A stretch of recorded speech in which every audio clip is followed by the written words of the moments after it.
Welcome to That Pedal Show. Mick here. Hello. Dan will be along presently. So I bought a new guitar. It's been in a couple of shows already, and a bunch of our regular viewers, thank you, have asked for a vlog on it. So here goes. Let's start from the top then. The guitar is a Fender Custom Shop 62 Relics Stratocaster in Firemist Gold. Lots more specs and pictures and stuff coming soon. But I guess the questions are, why buy a new guitar? Why this guitar? And why now? As anyone who's followed the Strat vlogs on this channel will know, I'm absolutely nuts about Strats. I've been obsessed with them ever since I was about 10 years old. Got my first one when I was 14, and most of the content that I've made to date has been around my main guitar, which is an American vintage 62 Stratocaster made in about 2001. And as I say, I bought that in about 2004, and it's been my main guitar ever since. As part of that journey, a very nice guy called Simon Green loaned me an original 61 for a little while. Had it for almost 2 years actually. And interacting with that guitar and comparing it with many of the others I've played in my own guitars, I sort of came to the conclusion that I really had to have an old Strat. Unfortunately, what also happened over those 2 years is the prices of old Strats kind of doubled. And there's no easy way to say this. It makes absolutely no sense at all at this time in my life and my financial position to drop that much money on a guitar. So it'll happen one day, maybe. A bunch of serendipitous events or whatever will come together that will make it happen. But for now, it's out of reach. So let's look in another direction.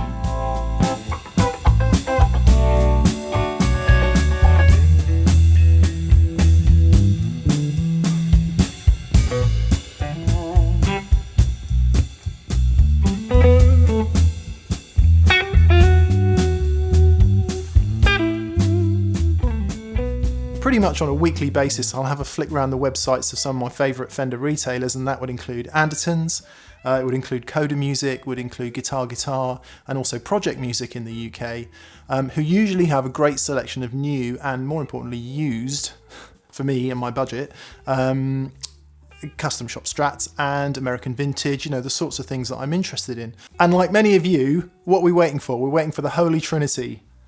The right guitar, at the right price, at a point when you've got the money.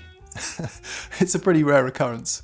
Regular viewers of TPS will know that home for me is that sort of 59 to 62 spec. So slab rosewood fingerboard with a 7¼ inch radius on it, 3-ply pickguard, all the specs that they introduced in 59 when the Strats went from only maple necks to rosewood board.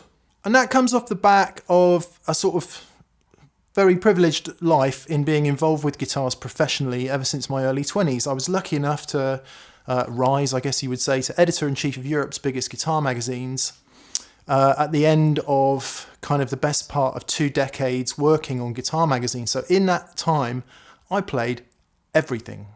That included pretty much every new guitar that was released and a great deal of old ones.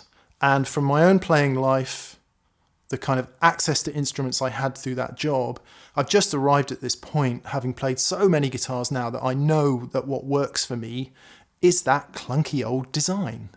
So when this came up, it was ticking all the boxes. I guess I've got Joe Bonamassa, John Mayer, latterly Ainsley Lister, and way before all of that, Les Paul, to thank for a sort of hankering for gold guitars. And we'll talk a bit more about gold in a minute.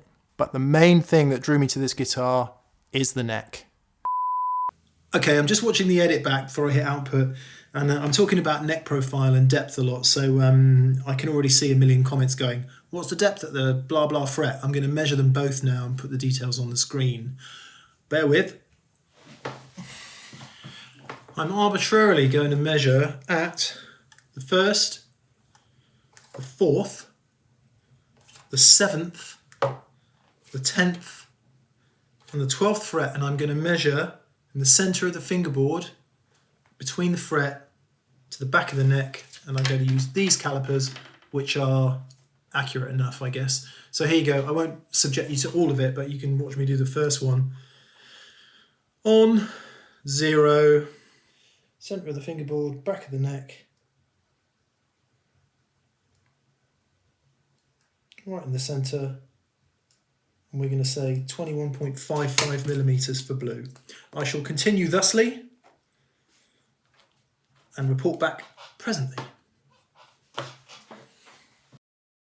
Old Strats have got this thing where up at the nut, it's a certain thickness, but then as you get down to the 10th, 12th fret, it starts to taper out and get thicker.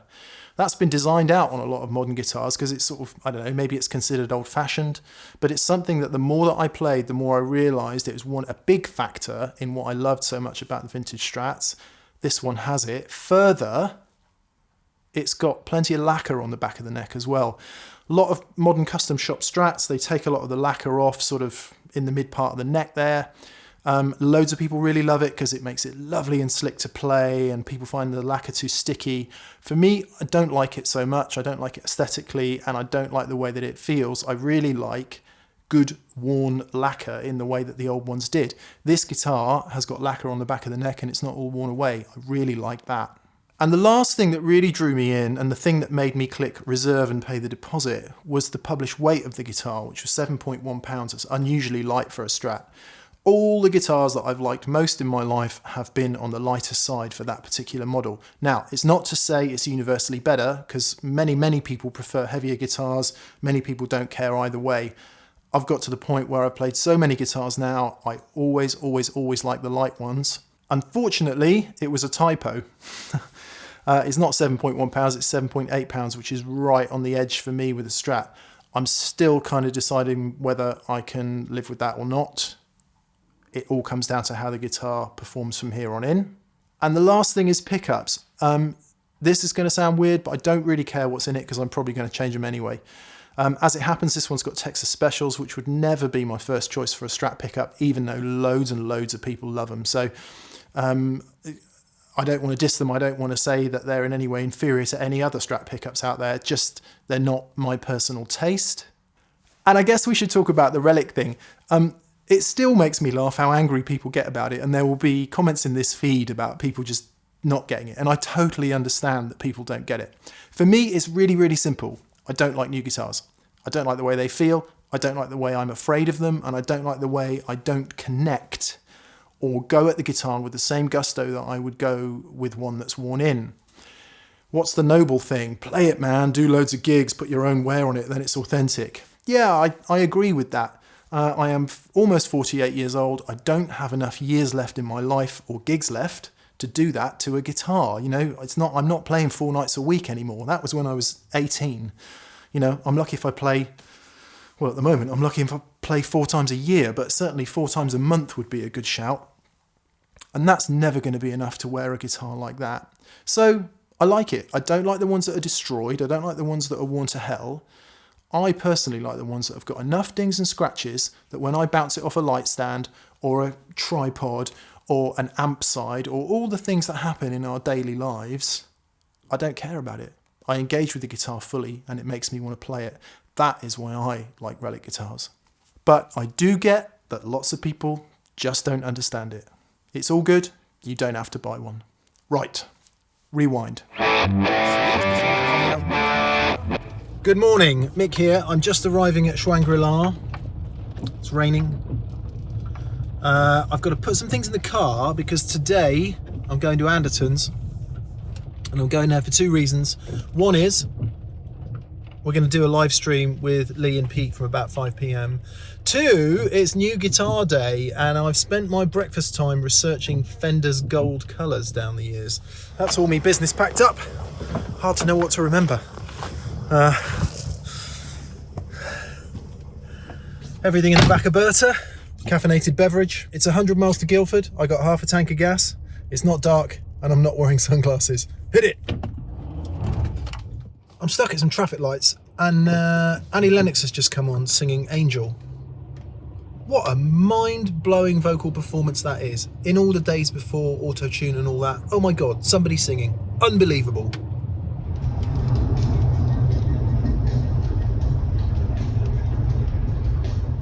Arrivo!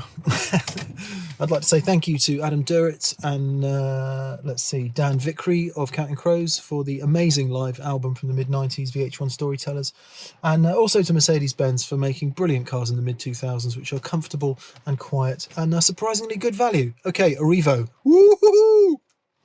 I've been joined by my assistant Daniel, who is now holding the camera.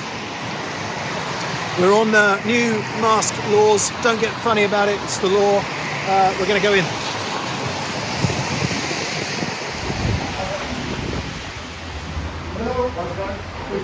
Hello. Fancy seeing you here. Here's somebody we know. We haven't just had lunch, I promise. Just put this on a bit further and then no one will recognise me. Yeah. As well. Got any guitars, mate? No, stop selling them. It's a mug stain. Oh, wow. Hello, mate. How are you? Welcome. Oh, great. To the Andertons private collection. Oh my goodness. Oh my word. Yes. All right. So, Dan, I've got to introduce you to Paul. This is Paul Sandercock. Paul's one of the managers here. There's two Pauls. Yeah, the other one's just up eating his lunch. Is it? Down shortly, yeah. And between them, genuinely, what they don't know about guitars is genuinely not worth knowing. So, and they're both awesome players too. So, who better to buy a guitar off?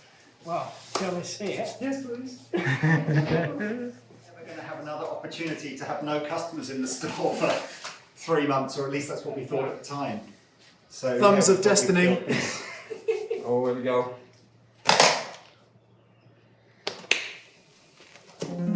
Oh no. No, I don't.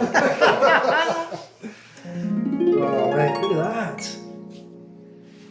Tell you what, it looks a lot better in the flesh than it does in the pictures. Yeah. The gold. Look, It's yeah, it's really lovely hard to colour, photograph. isn't it?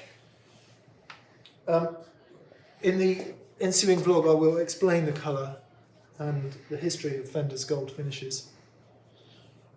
Oh man, that's really cool. I was saying to you before, you know we have a 61 Strat that we spec with the custom shop. It's very popular and it's based on the Strat that John Mayer played. And we thought, well, what other Strats can we do? And 2 years ago, or 2.5 years ago, I remember speaking to you and going, what would you do on a 62 Strat? And you spec'd this and all the other 62 ones, and then obviously completely forgot about that. And then completely out of the blue, Because COVID last week, went, what's that guitar on your website? I think I want it. And it was like, oh, you mean one of the ones that you spec'd 2.5 years ago? Yeah, that's what it is, Mick. So kind of, I'd be disappointed if you said, oh, I don't really like the spec of this guitar. Because basically, it was your idea. Again, I'll do this with, when I'm not talking through a mask, but very briefly, there's a couple of things that shouted to me. One, I wanted a gold guitar. Two, a lot of the modern custom shop guitars have all the finish taken off from there to there, and that's cool, but it's not my thing. I don't really dig that. Thirdly, it's got a old school 7 1/4 radius board, which I really like. So to see all of that on a modern custom shop guitar, because those aren't massively popular choices, is that right? Yeah. You'd sell more than 9 1/2s. The most popular. Yeah, and people like that, really slick feeling back of the neck. Less so since John Mayer said 7 1/4 is actually fine. Well, if John says so, it must be okay. Yeah, That's it killer. really has got the taper on the neck, hasn't it? Yeah. Because a lot of them don't get that. It's big when you get up to the 12th fret, but that really has, isn't Yeah, it? Yeah. Awesome. We shall do a segue to the history of Fender's gold colours here. I've just squashed my thumb pulling the chair in to do this bit. We're going to talk about gold. It's really confusing down the years, really popular guitar colour in the 50s, as we'll come on to, but the names of them is a source of much confusion, especially when it comes to Fender. Much of what I'm going to tell you is probably true. Some of it is garnered from internet research, and for that I want to say thanks to guitarhq.com, also to Vintage Guitar Magazine. I want to say thanks to Tom Wheeler for the Stratocaster Chronicles book, essential reading if you love Fender and Strats, to the Kellys and Foster for the Fender The Golden Age book. You must also read that if you're into classic era Fenders. And just the loads and loads of people I've spoken to down the years working on guitar magazines about all this stuff. So, as I say, it's garnered from some internet research and stuff that people just tell you down the years, some of which may be true. My guitar then, Firemist Gold, what's referred to as a Fender custom colour. Custom colour, as far as Strats are concerned anyway, pretty much anything that's not sunburst. And clearly custom colours were available from the very early days of Strats and Tellys. What's interesting is that Fender didn't produce a custom colour chart until 60, 61, thereabouts, on which you can find Shoreline gold. So let's say you rewind to 1961, you want to buy a nice new Strat, you walk into your dealer or whatever, $289.50 is what a Strat would have cost you in 61. And for an extra 5%, you could specify a custom colour. More likely, the dealers would have bought them in custom colours because they knew they would sell. It was a, post-war, very optimistic time of consumer growth and optimism and all that. Flashy guitars is what we needed. Let's take Aztec Gold, for example. So it's a colour that Fender uses quite widely across its catalogue these days, and even does reissue guitars in Aztec Gold.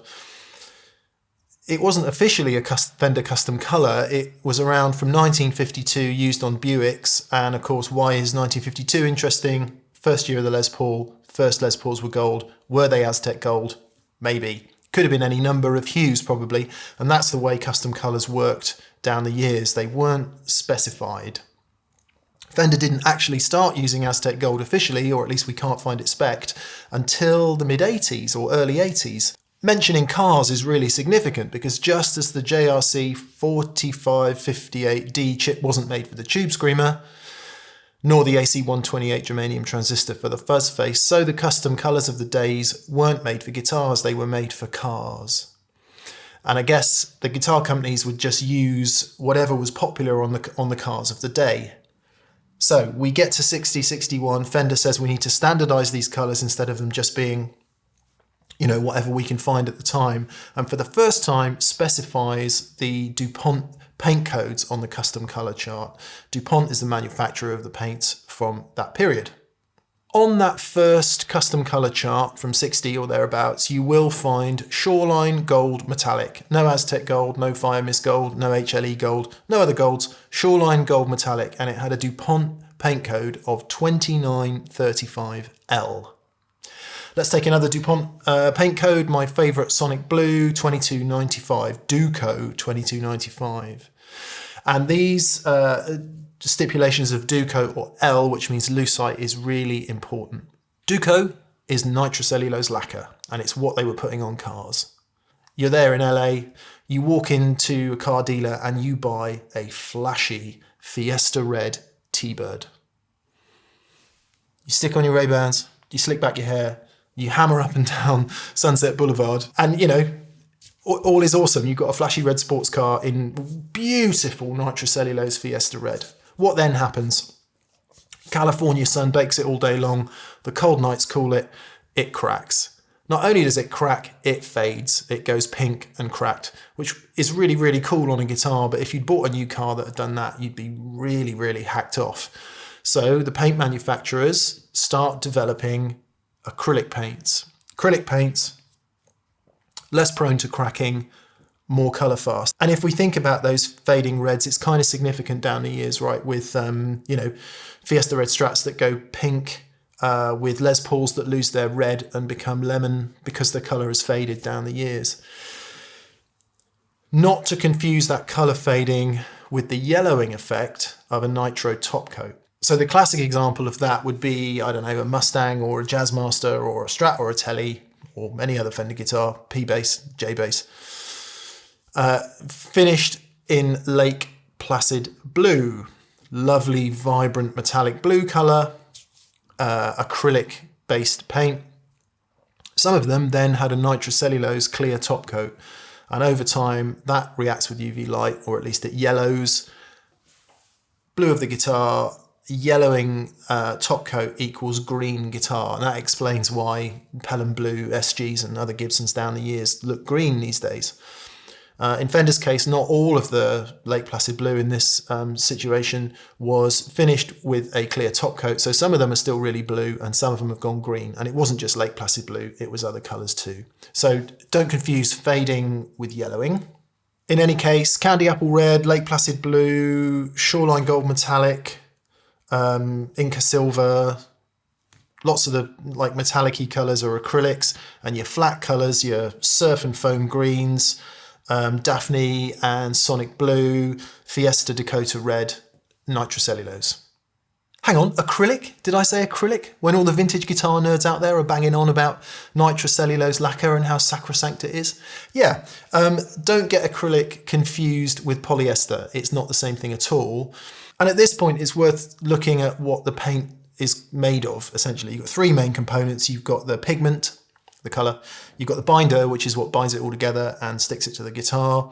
And then you've got the solvent, which is what you mix it all in, and you can then spray it onto the guitar, most of which evaporates off. High VOCs, eek, not very environmentally friendly, which is one of the many reasons lots of people don't use nitrocellulose anymore. But it's that binder that's interesting. So the binder is either nitrocellulose, celluloid nitrate, evil stuff, highly flammable, or acrylic.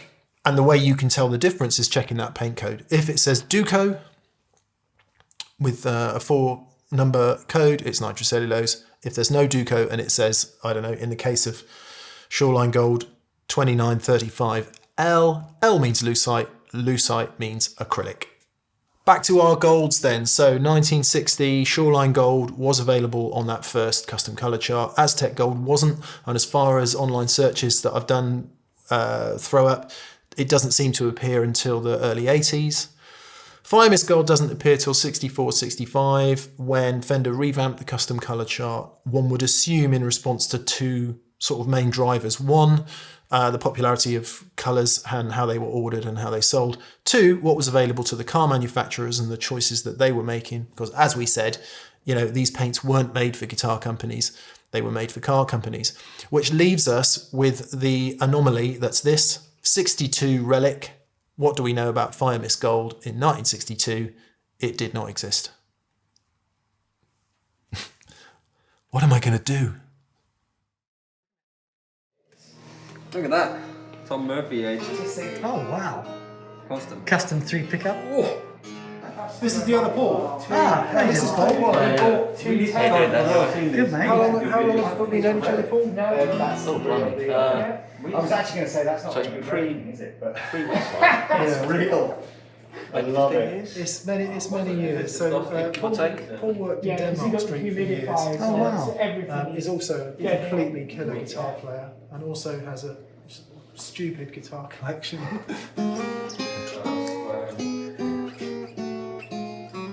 What's that? And this is a, would you say 30? Circa 36. 1936 Gibson L00, I guess. Yeah, export model. Yeah. It's got the Made in USA sticker and stamp on it. That's We would say, Paul, give it 15 years and that'll be 100 years old, that guitar. It's crazy, isn't It's it? just nuts.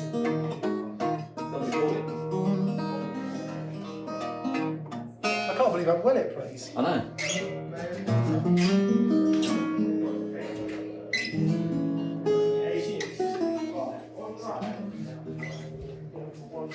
That's what I'm talking about.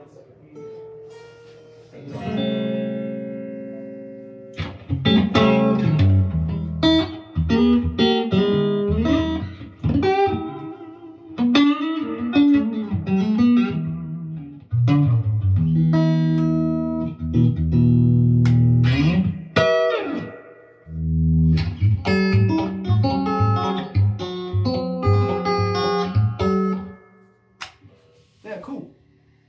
I mean, certainly it's a yes from me. That's going to be a yes from me.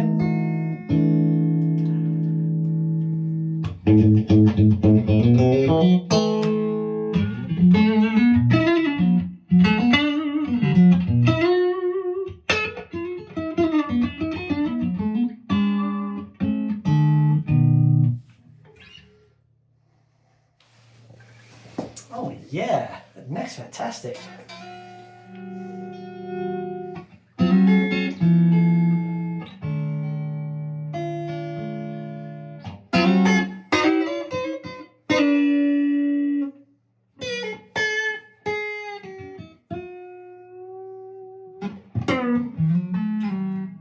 Yeah, man.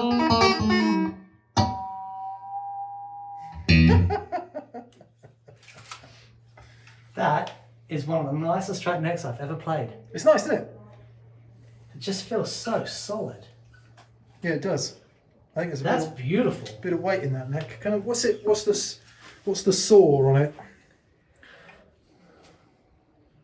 It's near as damn it quartz saw as well. Wow. So that's going to give it some good stiffness. That's beautiful. Nice. Okay. Well done, mate. Sold. Well done. Right. Deed is done. Deed is done. Thank you, Paul. There we go. So Thank you, guitar Paul. guy. All the Pauls. Yeah. Cheers, mate. Absolute pleasure. Happy days. Absolute pleasure. I'll get your invoice for that. There it is. There it is. Done. NGD. NGD. Morning. Just arriving at work. It is the morning after the day before. Guitar safely ensconced on back seat. So I got home last night. We did the live stream with Andertons, and I didn't get home until pretty late. I don't know, 9 p.m. or something like that. And I didn't look at the, well, actually I looked at the guitar for sure and showed it to Catherine and all the rest of it, but I didn't play it because I thought what I wanted to do was get here this morning. We're actually filming today, Dan and I. There's Rosie looking out the window at me. And I wanted, for the first plug-in here at TPS, Dan and Catherine are laughing out the window at me. There we are. I wanted the first plug-in to be at TPS so that we capture that moment. So I'm going to go and do that. And in another matter, I'm going to leave you with the word abscission, which I've learnt this morning from Radio 4. It means the process by which deciduous trees lose their leaves in the autumn and winter. And it struck me that maybe there's a little bit of an analogy here, shedding parts of ourselves to enable new growth. I'll leave that with you. There's Rosie. Bless you, Rosie. What have you got there, Michael? Da da da! True story. The cut, Dan, just for your information, would have been. I was sat in my car saying I genuinely haven't plugged it in here yet. No, you haven't. So I didn't. I got home last night. Didn't really play it. I'm interested to see what it looks like in the TPS light. So we'll just do that so I can see. I think it's gorgeous. It's pretty cool. Yeah. So this is genuinely the first time I've plugged it in at TPS Towers. Everyone ready to be underwhelmed? Start as you mean to go on. Yeah. Yes. Okay.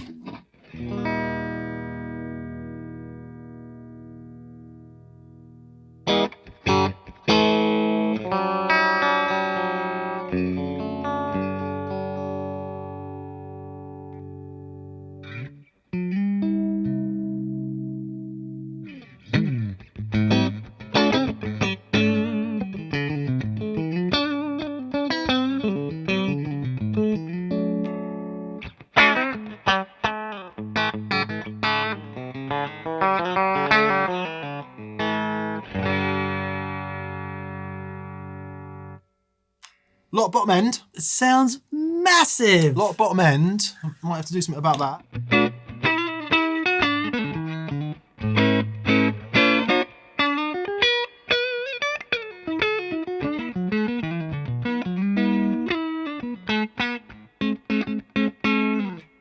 I have a bit of Archer?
Funkier, more treble.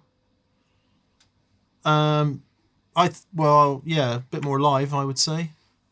Sounds mega. Yeah, I don't know. I'm 99% not going to keep these pickups, but right. They sound great. For reasons I'll explain in the vlog. Just one more thing. I just want to try position 4. We'll do a bit of that, and then we'll get on with today's work, Daniel. Okay. Can I have a bit of Volante? Yeah.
Interesting. What are your thoughts? This one's got the sledgehammery thing. Right. A little bit more. I don't know whether that's the bridge pickups or whatever. That one's got Stratier.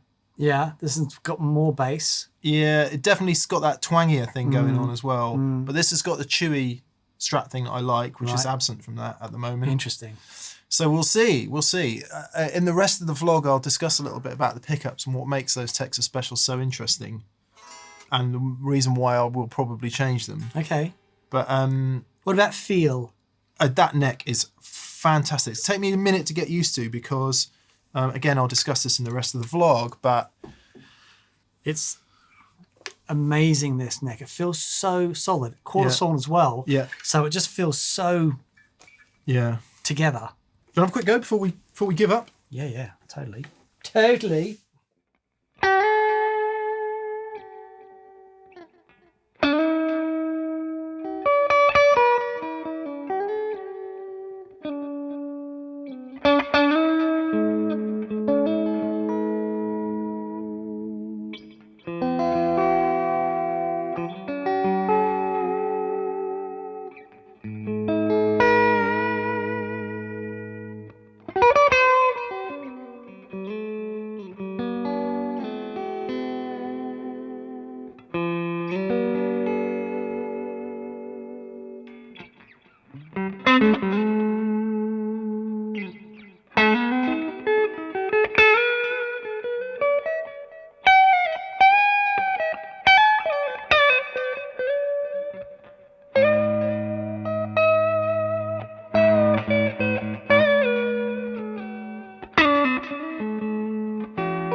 It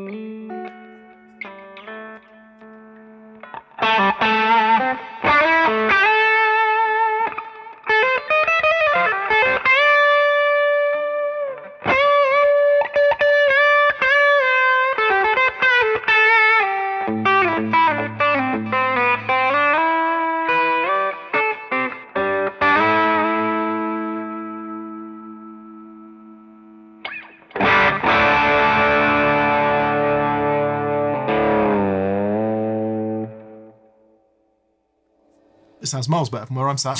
Dude. Like, so the neck, that's, without being too,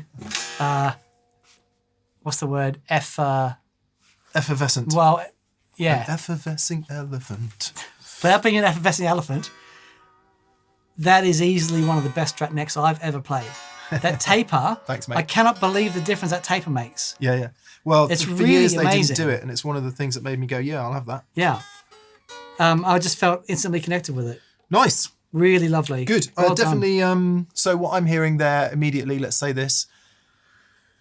If you take someone like John Mayer, for example, he has often has a preference, and you can hear this in his Silver Sky for the later 60s pickups with the plain enamel wire, which gives you a bit more of that top end. Right. Or it gives you a different kind of top end, not so much plummy mid-range to use loads of adjectives. And I can hear that in this guitar. Right. I can really hear it in this guitar. Interestingly enough, the Texas Specials are enamel wire. Oh, okay. Yeah, which is, but I can hear it in the. I can, you know, so my Ron Ellis 64 set, they've got more in common with those than Yeah. they have with the Ellis 5060. Right. Anyway, we should stop this. So there you go. First impressions. More Stratty, Yeah. more classically Stratty. I prefer the neck in magnitudes of amounts I can't explain. Yep. Me too. Yeah, so we'll see. We'll see. Really groovy so far. I mean, there are things that that's my guitar, and I course. play it, and I immediately gravitate to it, and I just feel instantly more comfortable on it. Yeah. Given I've been playing it for a long time now. But what's the thing that's holding you back from going, yeah, this is it, this is my new guitar? I would never do that. I mean, that would take me a year to make that decision. Right. Yeah, just to Just time spent. play it in every possible scenario, To see where it shines week in, and- week out yeah, on the yeah, show, yeah. see what Yeah, it yeah. does great, what it does less great.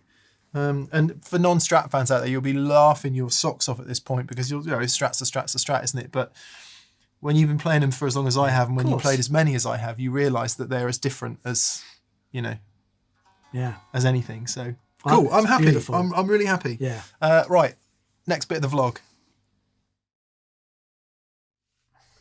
Okay, back again. We've just finished the first video for this morning. It was one we did on a Metal Zone. And I used the Strat in it. Bearing in mind, I'd never used the Strat before this morning. Hadn't done any setup on it at all. Just went straight in and did a video with it. And it acquitted itself very well. It did. There was one thing I want to change, which I'm going to do before the next video. And I'm going to do that right now. Okay. And that is the bridge is just slightly off the body, too much for me. Right. In a traditional Strat manner, this is probably where you'd want it because it gives you a nice, When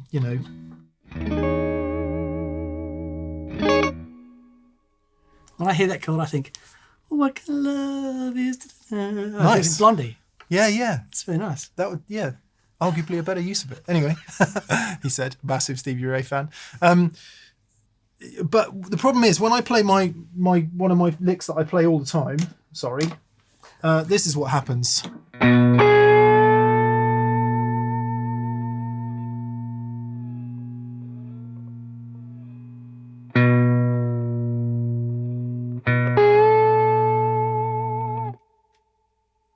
So that lovely sonorous thing that I like in a David Grissom style is gone because what's happening? You're bending up a string, it's going down, and you can't do string on string bends. The more tension you put on that, the springs stretch, that affects all the other strings as well. Exactly. Yeah. So what I'm expecting to see in the back of here is 3 springs. We'll get in on this. I've already taken 4 out to save a bit of time, so we'll take the last 2 out. You'll open it up. How are we There'll be doing? an H9 sat in the back. Yeah.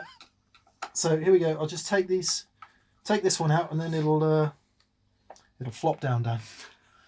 Oh heavens. Hello. There you go. Oh, okay. That's exactly what I was expecting to see, and I promise I didn't look. Why? So why do they fan out like that? Is that because it puts all the tension in the middle of the... If you put them to the edges, there wouldn't be quite as much tension. okay?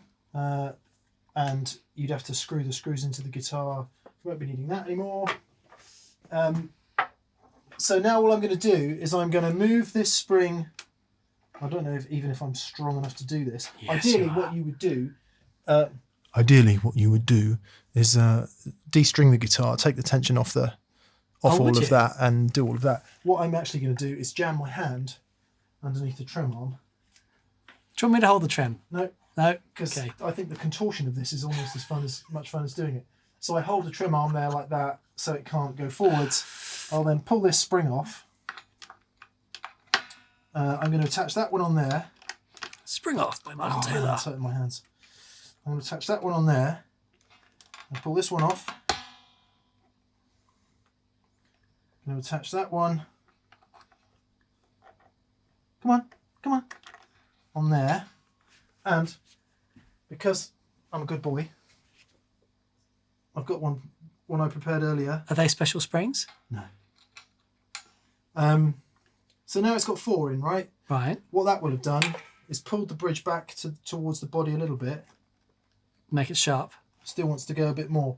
So I've got 2 choices now. I can either screw these in to get a bit more tension, or I can put a 5th spring in. Guess what I'm going to do? But if you tune that now, because that'll be sharp now, right?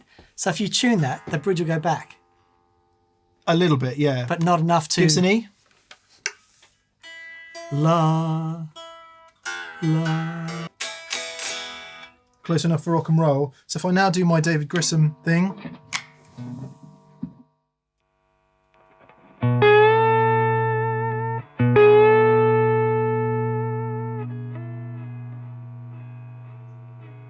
It's still moving.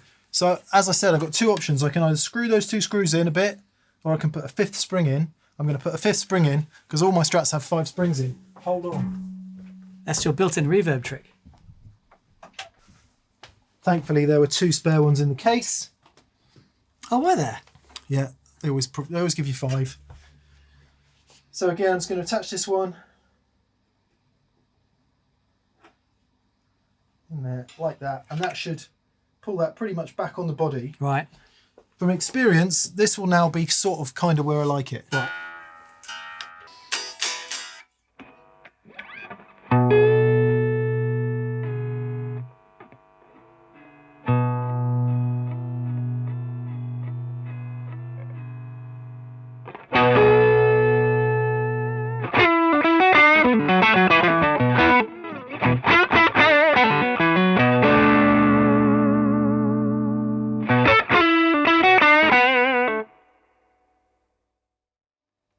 So it now won't do the beautifully balanced thing, but that's okay because I never do that. Right. You do that instead. But it will go down, you know, so if you want to do a Bombe du Dive, you can.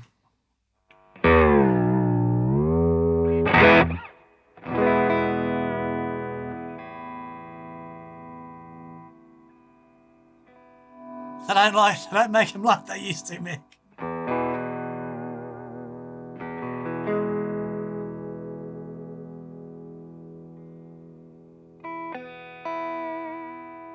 I mean, without a bit of a setup, it's never going to stay in tune. Sure.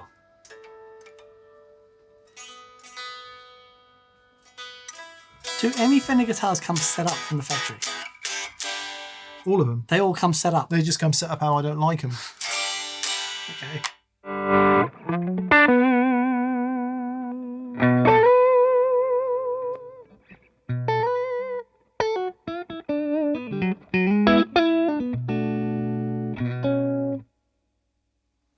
I might just have to make a quick adjustment to the action as well, because obviously even that much pulling the bridge back down again drops the action a bit. Yeah, right, okay. And I can already hear a little bit of string buzz coming in. Not enough to worry me at this point. The other thing I'm going to do is just drop the pickups a tiny bit, because it's almost as loud as Stan's telly. No Strat should ever be that loud. And I think what I was hearing earlier, too much bass needs to go. Okay. So I'm just going to drop the pickups a little bit. Here you go. Here's how this will manifest. So they're Alnico 5 magnets, pretty strong magnets, right?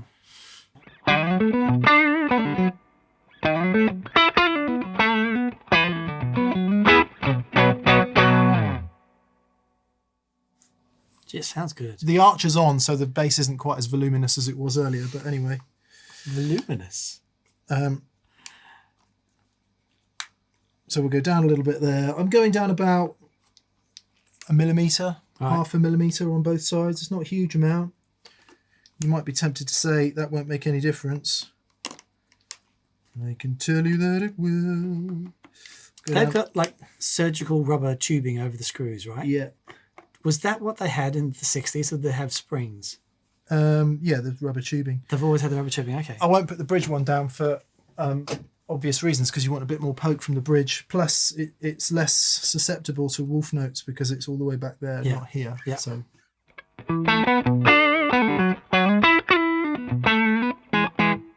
Immediate. It's lighter sounding, right? Yeah. Now that might, in an instant sort of comparison, you might prefer the louder, more bassy, because we all prefer louder, more bassy.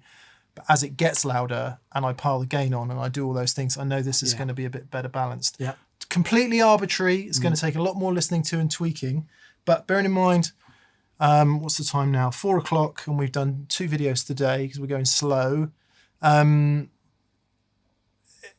took it out of the case this morning, and this is where I am by 4 o'clock in the afternoon. Right. So without thinking about it too much, just essentially going into battle and deciding, yeah, that's kind of what it needs.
Happier. Back to the program. That sounds amazing. Okay, if you've made it this far, where are we now? There's 2 things I love about this guitar. One is its core tone, the core resonance of the thing, unplugged. Again, after playing loads and loads of Strats, and as I said in the main video, if you're not a Strat person, this won't make any sense to you at all. They're all so different to me, and just the way it resonates in the hands, I know that it's a good core chassis of a guitar for my personal taste. Secondly, that neck. Among the main drivers of me wanting a new Strat, or at least a different Strat, was to get that old feeling neck. And there are so few of them I play that have got that. This one's got it. Happy days. I don't love the setup, and that is my own stupid fault for not taking the time to set it up. Just to say, if I'd asked Andertons to do it, they absolutely would have done it. Paul, one of the guitar managers, said, do I want it set up in any particular way? I said, no, don't worry, because I'll do it for my liking anyway. So it's not on them, it's entirely on me. But we then did a couple of band shows, I think one on reverb in a band mix maybe, and one on modulation, if I remember correctly. And whether it was my head just not being in the right place or me fighting with the guitar, which was going horrifically out of tune, it was probably both. I was deeply, deeply unhappy with my playing, and I came away really glum from that. And I never want to feel like that about playing the guitar. In any case, in the next video, I will do a proper setup. And if I can't get it to the point where I like it, I'm going to take it to a pro, because I think that could be pretty interesting too. And I guess I should mention the pickups. As I said earlier, I don't really care what pickups are in it because I'm going to swap them out anyway. So we'll do that next show. I have an inkling that either my Ron Ellis 5060s or my Klopman 60 set are going to be the ones that suit this guitar best. We'll see. I also just want to add a bit of detail to something I said earlier in the video, which was about the wire on the pickups. So I mentioned the difference between Formvar coated wire and plain enamel coated, which is one of the key differences in the spec change 1964. I sort of intimated that it was the wire that made all the difference. It's not. Clearly, it's all aspects of the pickup construction that makes the difference. However, what I would say is that I do notice that on the old pickups I play the most. So it's one aspect of it, not the whole story. And on the subject of playing guitars,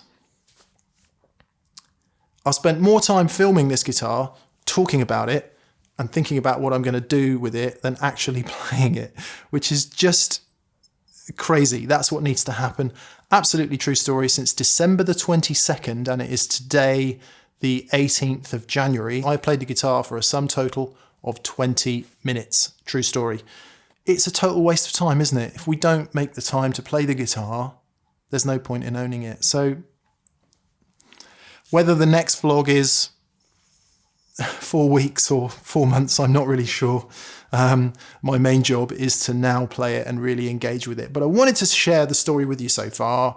I guess really what you've seen in this vlog are the first 2 days.